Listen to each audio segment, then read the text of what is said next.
এটা চালু হয়ে গেল।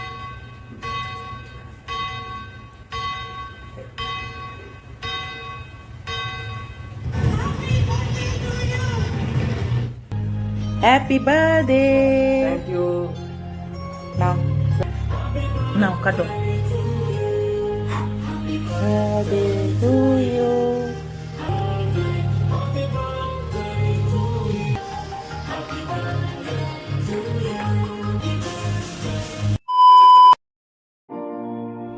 আজ রৌনকের 14 বছর কমপ্লিট হয়ে গেল।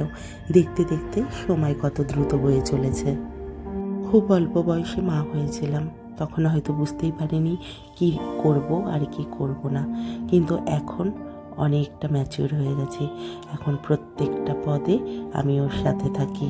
এখন হয়তো 22 বছরে কেউ বিয়ের কথাই চিন্তা করে না, আর তখন 22 বছরে, আজ থেকে 14 বছর আগে আমি মা হয়ে গেছিলাম। ব্রেকফাস্টে একদম ওর পছন্দের লুচি, শাহি পনির আর আলুর চচ্চড়ি দিয়ে ব্রেকফাস্টটা হয়েছিল। দুপুরটায় মেনুতে একটু নিজের মতো করে গুছিয়ে দিয়েছিলাম। ও তো ওই ডাল ভাতই খাবে, কিন্তু তার সাথে 5 রকমের পকোড়া বানিয়ে দিয়েছিলাম, যেটা ওর ভীষণ প্রিয়। আর সাথে ছিল 2 রকমের মাছ, মাংস, চাটনি আর পায়েস আর মিষ্টি।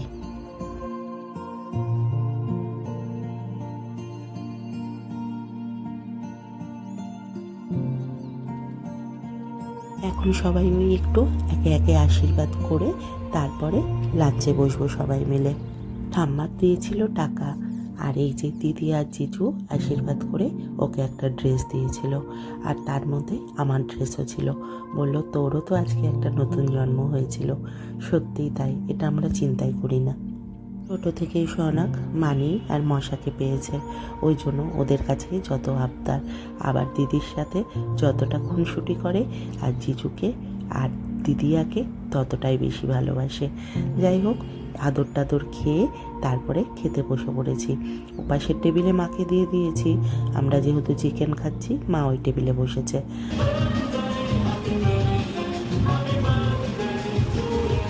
রৌনকে সেই 10 বছরে একটু পার্টি দিয়েছিলাম, সবাই এসেছিল, ভীষণ ভালোভাবে টাইমটা কেটেছিল।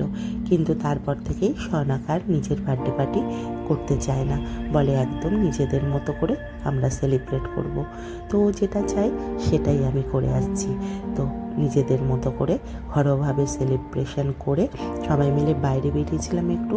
সামনেই আমাদের গণেশ মন্দির রয়েছে, সেখানে গিয়ে একটু প্রণাম সেরে তারপরে আমরা সবাই বাড়ি এসেছিলাম।